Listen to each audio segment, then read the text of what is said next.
New house prices in the U.S. fell 3.6% in February, we learned on Friday. So these are houses sold by home builders to their customers. After zigzagging lower for 14 months, the median new house price is now down 16% from the peak in November and December 2017. Prices of existing houses and condos started heading south last year in the San Francisco Bay Area, in the Seattle metro, and some other metros after having reached ludicrously unsustainable heights. But in other places, home prices are still surging. Rents in multifamily apartment buildings, after rising at blistering rates for years, are now also bouncing off the ceiling in some of the most expensive markets, though they're still rising in some others.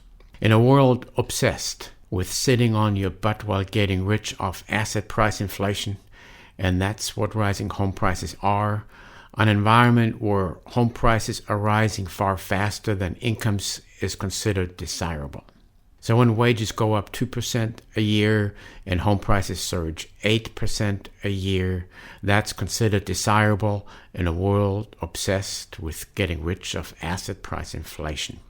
And the Fed has moved heaven and earth to accomplish that after Housing Bust 1. Its policies were designed to inflate all asset prices, specifically home prices, and it has then taken credit for having, quote-unquote, healed the housing market after Housing Bust 1.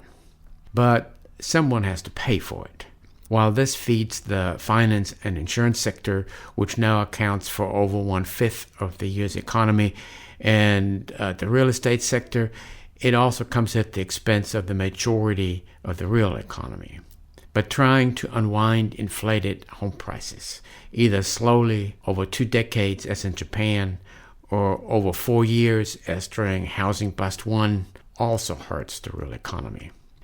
Turns out once home prices have been inflated way past wage increases for many years, as they're right now, there is no good way out. Ladies and gentlemen, I'm Wolf Richter of WOLFSTREET.com, and you're listening to the Wolf Street Report. It's Sunday, March 31st, 2019. There are several ways in which rising home prices benefit the economy as measured by GDP. The finance and insurance sector benefits the most.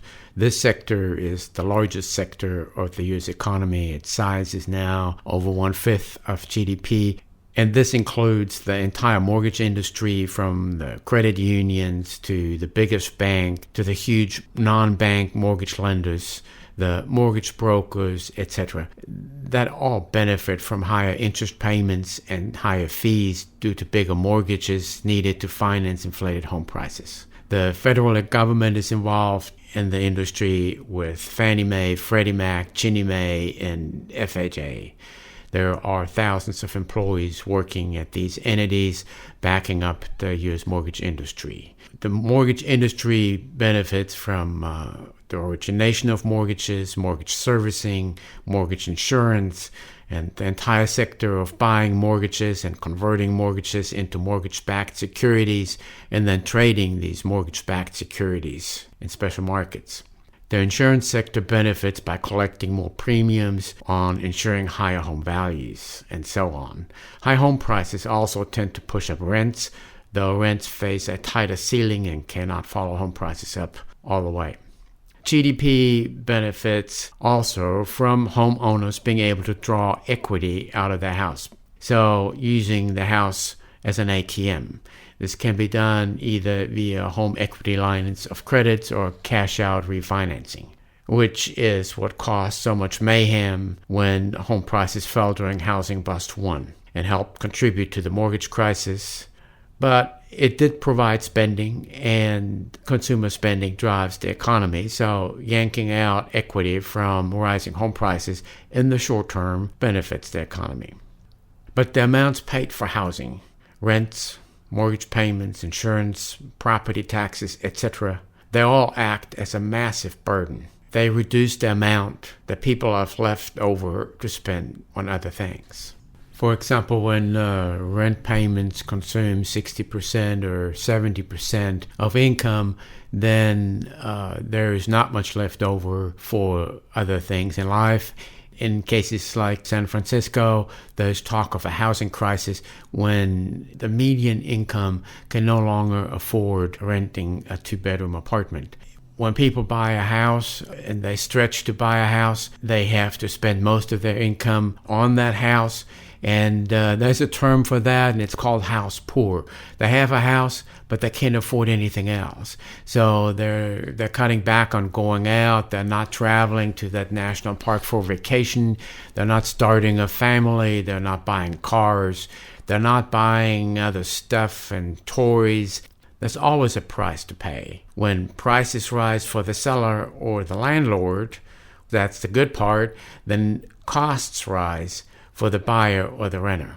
And those costs come at the expense of other segments in the economy.